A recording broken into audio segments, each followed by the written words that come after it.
11 ತಾರೀಕು ಈ ತಿಂಗಳಲ್ಲಿ ತಿಲಕೋರಿ ಪೊಲೀಸ್ ಸ್ಟೇಷನ್ದಲ್ಲಿ ಒಂದು case crime number 42 bar 2025 register ಆಗಿದೆ.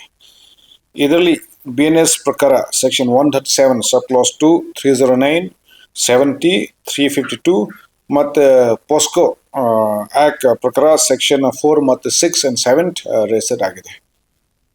ಇದರಲ್ಲಿ ವಿಕ್ಟಿಮ್ ಒಬ್ಬರು ಮೈನರ್ ಇದ್ದಾರೆ ಮತ್ತು ಆರೋಪಿಗಳು ಕೂಡ ಮೈನರ್ ಇದ್ದಾರೆ. ಈ ಕೇಸಲ್ಲಿ ನಮ್ಮ ಗಮನ ಬಂದ ತಕ್ಷಣ ನಾವು ತಿಲಕೋರಿ ಪೊಲೀಸ್ ಸ್ಟೇಷನ್ನಲ್ಲಿ ಒಂದು ಕೇಸ್ ರಿಜಿಸ್ಟರ್ ಆಗಿದೆ ಮತ್ತು ಅದರ ನಂತರ ಆರೋಪಿಗಳು ಕೂಡ ನಾವು ಅರೆಸ್ಟ್ ಮಾಡಿದ್ವಿ. ಸರಿಕೆ ಈ ಕೇಸಿಗೆ ತನಿಖೆದಲ್ಲಿ ಹಂತ ಇದೆ.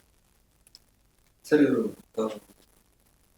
ಬೆಳಗಾವಿ ಔಟ್ಸ್ಕರ್ಟ್ ಕೆಲವೊಂದಿಷ್ಟು ರೆಸಾರ್ಟ್ ಪಾಲಕರಿಗೆ ಅಪ್ರಾಪ್ತರಿಗೆ ರೂಮ್ಗಳು. ಹೌದು, ಈ ಕೇಸ್ ಬಂದ ನಂತರ ನನ್ನ ಗಮನ ಈ ಥರ ಬಂದಿದೆ. ಈಗ ಇದು ಬೆಳಗಾಂ ಸಿಟಿ ಸುತ್ತಮುತ್ತದಲ್ಲಿ ಇದು ಫಾರ್ಮ್ ಹೌಸ್ ಭಾಳ ಜಾಸ್ತಿ ಇದ್ದಾವೆ ಮತ್ತು ಅವರು ಡೈಲಿ ಬೇಸಿಸ್ ಮೇಲೆ ಅವರು ಬಾಡಿಗೆ ಕೊಡ್ತಾ ಇದ್ದಾರೆ.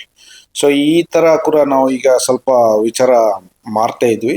ಅವರು ಯಾವ ಕಡೆಯಿಂದ ಪರ್ಮಿಷನ್ ತೊಗೊಂಡಿದ್ರೆ ಇದೆಲ್ಲ ಓಪನ್ ಮಾಡಿದ್ದು ಮತ್ತು ಈ ಥರ ಬಾಡಿಗೆ ಕೊಟ್ಟಿದ್ದು, ಯಾಕಂದರೆ ಇದರಲ್ಲಿ ಪರ್ಮಿಷನ್ ಅವರು ಕೇಳಬೇಕು. So we are also checking this things. ಅವರು ಯಾರ ಕಡೆಯಿಂದ ಅವರು ಪರ್ಮಿಷನ್ ತೊಗೊಂಡಿದ್ದಾರೆ. ಅವ್ರಿಗೆ ಅವಕಾಶ ಈ ಇವ್ರಿಗೆ ಬಾಲಕ ಅಪ್ರಾಪ್ತರಿಗೆ ಅಲ್ಲಿ ರೆಸಾರ್ಟ್ ಅಲ್ಲಿ 3 ಜನ ಹುಡುಗರು ಅವಕಾಶ ಅದು ನಾವು ಏನು ವಿಚಾರ ಮಾಡಬೇಕು ಇದರಲ್ಲಿ. ಸೊ ನಮ್ಮ ಗಮನ ಏನು ಬಂದಿದೆ ಅಂದರೆ ಆ ಹುಡುಗಗಳು ಅವರು ಒಂದು ಫಾರ್ಮ್ ಹೌಸ್ ಥರ ಅವರು ತೊಗೊಂಡು ಬಾಡಿಗೆ ಮೇಲೆ ಮತ್ತೆ ಆ ಹುಡುಗಿ ಆ ಕಡೆ ಕರ್ಕೊಂಡು ಹೋಗಿದ್ದಾರೆ. ಸೊ ಈಗ ಯಾವ ಪರ್ಮಿಷನಿಂದ ಏನಾಗಿದೆ ಅದು ನಾವೆಲ್ಲ ವಿಚಾರ ಮಾಡಬೇಕು. ಮತ್ತು ಈ ಓನರ್ ಕೂಡ ನಾವು ಕರೆಸ್ಬೇಕು. ನಾವು ಚೆಕ್ ಮಾಡ್ತೀವಿ whether you have permission to open ಈ ಥರ ಫಾರ್ಮ್ ಹೌಸ್ ಥರ ಮತ್ತು ಬಾಡಿಗೆ ಕೊಟ್ಟಿದ್ದು ಈ ಥರ ಪರ್ಮಿಷನ್ ಯಾವುದು ಇದೆಯಲ್ಲೋ ಅದು ನಾವೆಲ್ಲ ಚೆಕ್ ಮಾಡಬೇಕು. ಪ್ರಕರಣ ಇನ್ನೊಬ್ಬ 3ನೇ ಆರೋಪಿ ಇದರಲ್ಲಿ ಈಗ ನಾವು ಇಬ್ಬರು ಆರೋಪಿ ಅರೆಸ್ಟ್ ಮಾಡಿದ್ವಿ. ಮತ್ತು ಇವತ್ತು ಬಹುಶಃ ಇನ್ನೊಬ್ರು ಆರೋಪಿ ನಾವು ಸೆಕ್ಯೂರ್ ಮಾಡ್ತೀವಿ, ಅರೆಸ್ಟ್ ಮಾಡ್ತೀವಿ.